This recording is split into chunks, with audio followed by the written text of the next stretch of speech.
गुरुपौर्णिमेनिमित्त मी खीर बनवले होते, पण ते व्हिडिओ मी वेळेवर पोस्ट नाही करू शकले, म्हणून मी हा व्हिडिओ आता टाकत आहे. कारण नेहमीच आपण कधी ना कधी खीर बनवतच असतो. त्यासाठी सर्वात अगोदर आपण रवा भाजून घ्यायचा आहे. ते लालसर होईपर्यंत भाजून घ्यायचा. नंतर एका पातेल्यामध्ये 2-3 चम्मच तूप टाकायचं. नंतर त्यात ड्रायफ्रूट्स आणि खोबरकीस टाकून ते लालसर होईपर्यंत भाजून घ्यायचं.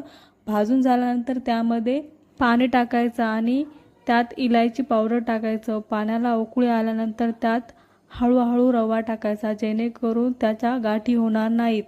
ते छान असं फेटून घ्यायचं. थोडं गॅस कमी करायचा आणि 2-3 उकळी येईपर्यंत छान असं शिजवून घ्यायचं.